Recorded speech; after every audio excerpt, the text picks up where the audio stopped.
I'm Brandon Miller, and you are listening to Coach. This weekly series dives deep into the world of Clifton strengths and how they impact your daily life. Hear from certified strengths coaches on the ins and outs, quirks, and characteristics of all 34 strengths and 4 domains and how they play out in real life. Let's get started. Hello and welcome to Season 2 of the Strengths Whisperer Coach to Coach. Today I have with me Jennifer Doyle Vancel, and we are talking about communication. Dun, dun, dun. Jennifer, great to have you. Great to be here with you, Brandon. Thanks for the invitation. So Jennifer hails from Fort Collins, Colorado. Her company is Communicating Strengths, LLC, and the website is communicatingstrengths.com. Jennifer, what does your company do? Communicating Strengths does everything related to strengths-based career development and supporting people in strengths-based careers. So that means executive coaching. It means career transition coaching. We do resume writing, LinkedIn support, interview coaching, all kind of job search support. And I also am involved in creating curriculum for organizations that want to work from their strengths. So, leadership development programs, strengths based career development programs. And then I do also, as part of the company, do team development trainings for any workplace that wants to be strengths based. We are having quite the time today because Jennifer is a global strengths expert in talking about strengths. I know some of her journey personally. So when she lays out all of those things that her company does, she does it with excellence. And so communicatingstrengths.com. And as we dive into strengths, buckle up because you're going to get a really good picture of one particular strength, but you're going to hear a lot about how the journey goes. So Jennifer, here's the question I'm asking all of the guests this season. There's a lot of coaching methodologies, philosophies, ways that we can grow and go. Why did you choose strengths as a core piece of your business? Absolutely. Well, I chose strengths because it was transformational to me. When I first got into the field of career development, I was working in higher education, and another coach encouraged me to take the Clifton Strengths Assessment, which was called at that time Strengths Finder. And when I saw my top 5 strengths, I literally said to her, I think these are my top 5 weaknesses. And she really coached me through understanding how I could reframe that so that I could see these top 5 qualities about myself as strengths and not as weaknesses. Because I think, like a lot of people, I had been told I talked too much. My number one strength is communication. I had been told I'm too focused on taking care of other people. Well, I have relator, I have high individualization, I'm strong in developer. There's a lot of things about me that are relational. I've been told like I try too hard. I'm always trying to make things better. Well, I have maximizer. So the whole idea that I could reframe what I'd been told I was too much of into maybe I could use these as my strengths and my talents instead of being told to shut up and be quieter. Maybe I could talk for a living. So I do actually now. And it's a much better fit than me just trying to be quiet in a corner serving customers. So it was transformational for me. And I want to do that for other people. I love it. I love it. I don't know that I've ever met a communication who could be quiet in the corner. So try to shush you as they might. I don't know that it would have ever worked. I'm a top 10 communicator, and I don't know if you can relate, but in school, growing up, I was the child that regularly had to be told, Brandon, shh, shh, shh. Yeah. You can put your hand down. We know you have something to say. Don't talk while I'm talking, please.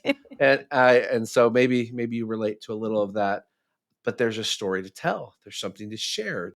I see a better way to say it. It needs more pizzazz. We got to add to this. Like you're killing us here. You're boring us. Like come on, bring it up. It actually drives me crazy when something is not being explained well. And I just want to say, hey, wait, just give me a chance to articulate this a little bit more clearly. Please just give me 2 minutes. Yeah, you're almost like I know what you're trying to say, but just let me watch. Let me just re-explain this because they're not hearing what you're trying to say right now because you're talking a different language. So let's go ahead and interpret for them. One of the descriptions of communication, of course, is that it's easy to put thoughts into words. And so that's a quality that just exists. A lot of times when I'm coaching someone and they see communication low on their list, they say, "But I know how to communicate. I send good emails. I'm a good writer."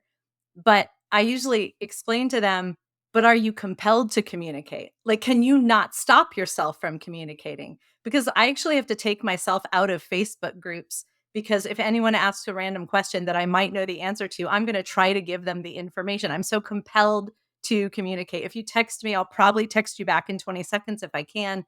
I'm compelled to communicate. So it's not so much that you just have the skill of communication, it's communication drives. And I have often found with communicators that they are skilled at verbal processing.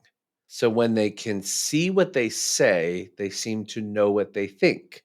So to them, words are art. So as words are expressed, especially if they can put it out, then they can actually backtrack to, yeah, that's what I think. I agree with what I just said. That actually just happened to me. I'm writing a book right now, and I've realized that the easiest way for me to gather my thoughts is to talk it out. So I've started booking Zoom calls with people that I know will be good thought partners and talking through my ideas. And I just got a great revelation this week as I was explaining to someone else about another way that you could use strengths in the career, and that'll be in the book. So I didn't know I was thinking it until I talked it out. Of course, our friends with high strategic thinking, leading, they need to think before they talk, but I don't actually know what I'm thinking until I talk it through. I want to jump to my next question. So this is the power of strengths. So I want you to share with us in your career at this point, working with individuals, organizations, entire campuses, whatever, what have you, intact teams, all of it.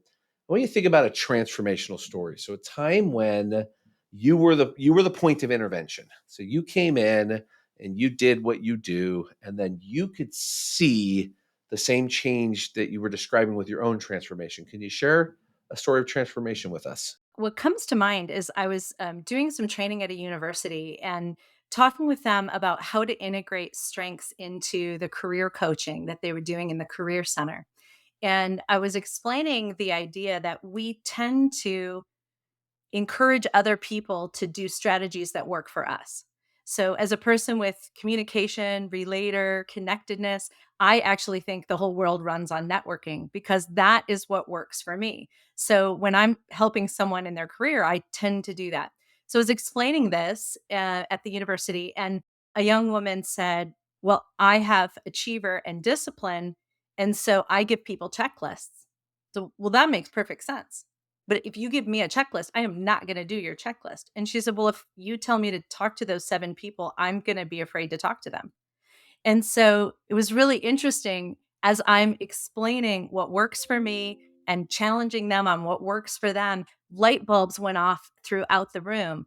And so we split up into teams and we said, okay, how do executing people job search best? How do strategic thinking people job search best?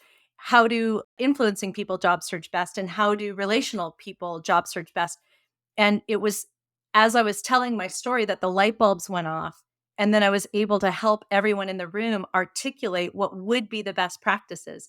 And that just has been transformational. They made worksheets out of that. They integrated it into their process. I'm excited to write more about that in my book, but that's a concept that came out on the fly while we were in the room, and it clarified a strategy for everyone who was there. That is powerful, and I don't know if I would do what they said either. Tell us about your book, whatever level you can today. Absolutely. Working title is Creating a Strengths-Based Career. Really looking at all the ways that knowing your strengths can impact career. So that would be everything from career decision making to interviewing to networking as far as getting opportunities. If you can explain what your strengths are. Just today, I was in a meeting with someone who said, "Okay, I know what my strengths are. What do I do with this?"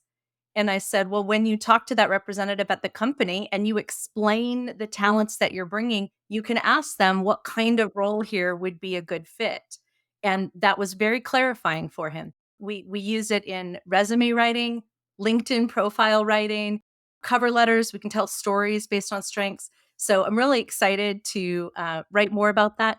I also think the strengths based mindset helps managers that are trying to help employees to manage their careers based on strengths. Sometimes people's tasks are not aligned with their natural talents. And so, even internally within companies, we can work more from our strengths through the idea of job crafting, where you just really craft your job to be more of what naturally comes to you and less of what is draining to you. So, I'm really excited to talk about these concepts. I love it. Thank you. All right, so we are going to now jump into the wonderful world of your number one strength. But we'll pause and say, hey, everyone, 2024, look for this book. Look for this book, Strengths Based Careers, correct? Creating a strengths based career. Creating a Strengths Based Career, Jennifer Doyle Vancel, and you can find her at communicatingstrengths.com. All right, Jennifer, so here we go. Let's talk about communication. Again, I'm going to be referencing How to Be a Great Teammate to Me at the conclusion of our time today. If you email Brandon at 34strong.com, we'll tell you all about it in the word from our sponsor, and you can get your hands on this resource. Okay, so communication. We're going to talk about the contributions and the needs, and you're going to tell me which of these you relate to as I go down the list. Before I do, give me your best description of the strength of communication. I'll say it's easy for me to put thoughts into words. I excel at presenting. Listening is an important part of communication, so listening and responding is part of that. But I think most importantly, communication is what drives me, and communicating clearly is what I bring to a relationship and what I bring to my clients.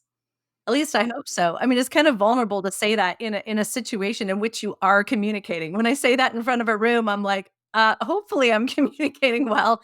So I think that's true for everyone. There's the confidence with strengths, right? Like when you know that we're in the realm of a superpower, you know that once Clifton Strengths gave you that word to validate what you knew, and it was I am this. This is my number one. I can claim this, and now I can begin to direct this energy to become an even better version of this, right? Because I feel like what Clifton Strengths did for the world was gave all of us permission to be great, unapologetically great in the areas where we had greatness. And you hear stories of overcoming imposter syndrome and stories of stepping into power, stepping away from being told you're not good enough, you can't be, you won't be. To yes, I can, yes, I can. This is built into me as I refer to it in our books, God-given strengths, God-given abilities that we can grow to. So let's hear this. So storyteller, number one contribution of communication. I'm not even going to ask. I'm just checking the box. You I can't turn it off. Like, oh, if you ask me like what time it is, I will tell you a story about building a clock. and the power of communication is the imagery and the building up and the timing, comedic timing and impact storytelling and leaving cliffhangers and the ability to build suspense. I love to listen, and then with that the teaching, right? Precept upon precept, points that have application, points that lead to active outcomes that have good. So clear, articulate language. That's a great one to stumble on. Clear, articulate language. Contribution for you? Oh, absolutely. As I'm stumbling over my words, I have clear articulate language, but it's usually the thing that I can do. One of the services that I offer my clients is to do interview prep, and a lot of times that means that they're trying to put their thoughts into words, and it's so easy for me to do that that I usually record those calls for them because they'll say, I have these strengths, but how would I introduce myself? And I'll literally rattle off, oh, well, as an achiever, you've got a strong work ethic, and you can tell them that with discipline, you bring structure. And as a person with high consistency, you naturally will look for fair systems. So I can rattle that off without thinking, and people just kind of madly take notes. And so I've learned that that is something I can do easily. And so it's a service that I provide for my clients. I'm going to go ahead and check this next one. Engages others through painting a picture with words. And you've been doing that from the start of the interview. So I'm going to go ahead and call that part of your power. The next one, I want to hear this honest. Do you think communication and what you contribute does come through in the veracity of what you share? You have the ability to be plain spoken, to give clear feedback, give direct feedback. Would that be part of your contribution? I think so. I think whether feedback is direct or not probably depends on your other talents, but I am strong in relator too. So direct communication I think builds strong relationships. So I think the combination of talents I have there do make me a pretty direct communicator. But I don't know if that would be absolutely true for everyone if they had something else. As a high communicator, I would agree with both honest and direct. Honest and direct for sure. How about precision in expression? I think because I think while I'm talking, I might talk in a circle around something before I land on the exact right way to explain it. So I think I get to precision, but where someone really higher than me in strategic thinking would think really carefully before they said the sentence, I will talk 7 sentences before I get to the one that really has the meaning. Okay, so that comes to the need side, and the number one need, verbal processing. So I think we're going to agree that that's one of your needs. Absolutely. Time, space, good. How about storytelling to find answers or explore thoughts and feelings?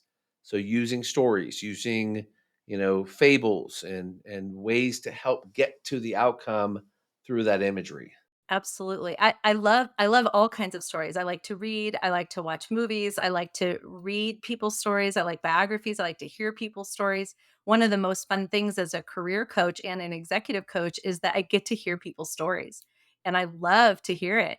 It helps me to learn and it helps me to grow. So I just love the power of story. My favorite thing about the Olympics is the personal stories. That's why I don't watch sports very often, but I always watch the Olympics, and it's because they always tell that story about that little girl who tried really hard and ran out of money to do gymnastics, but the town raised the money. It's so inspiring to me. Okay, how about this need? An animated and I'm going to add engaged audience.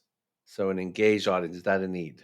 Yeah, absolutely. So one of the things that comes natural to me and to a lot of people with high communication is the ability to speak in public and to communicate live. So, I can talk to 100 people. It doesn't scare me.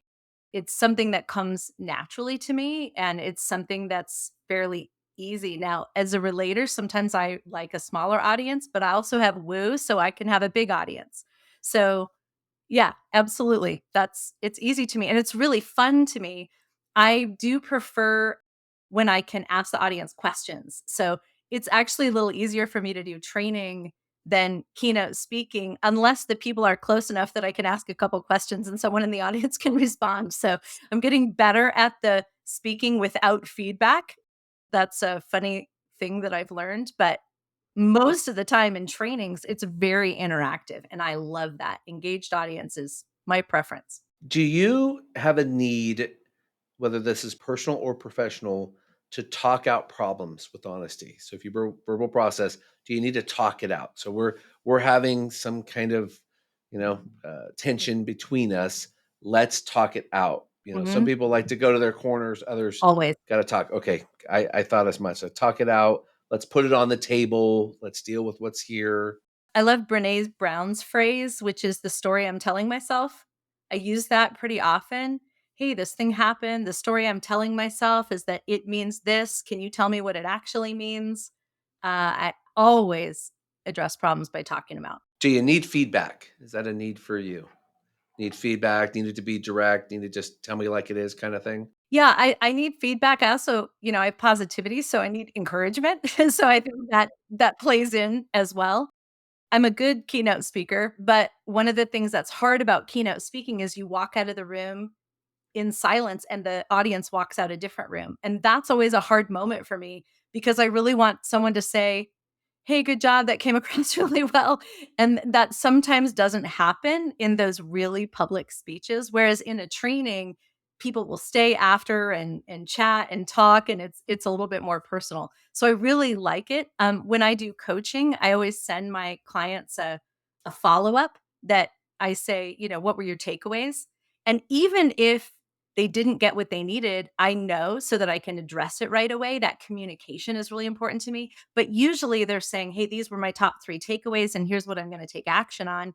And it's very gratifying. And it also solidifies, okay, good. Our communication was strong both ways, speaking and listening, asking good questions is something I love. I mean, that's part of putting the right thoughts into words as a coach, asking the right question at the right time is such a fun challenge for me. Jennifer, we have come to the conclusion of our time today. And dear listener, as I said, if you are interested in learning the contribution and needs of your strengths or people that you work with in coaching or training, again, during the sponsor moment as we wrap up today, How to Be a Good Teammate to Me is a resource. Highly recommend. It comes with the exercise Best of Us. Great way to grow. Jennifer, tell everyone one more time just where they can find you and what you're up to. So I'm working at the intersection of strengths and career. So my website is communicatingstrengths.com. Excited to work on all kinds of projects related to creating strengths-based careers. And the book in 2024 should be Creating Your Strengths-Based Career, some version of that title, sometime in 2024. So thanks for the encouragement, Brandon. Thank you, Jennifer. Thank you, listeners. And now a word from our sponsor. Thank you for tuning in to the Strengths Whisperer Coach to Coach. Please feel free to reach out to Brandon to partner with 34 Strong for collaboration opportunities to serve your employees or clients together. If you are a strengths coach, lead a strengths-based team, or are a fan of strength, we invite you to receive our complimentary resource, How to Be a Good Teammate to Me, Understanding My Contributions and Needs.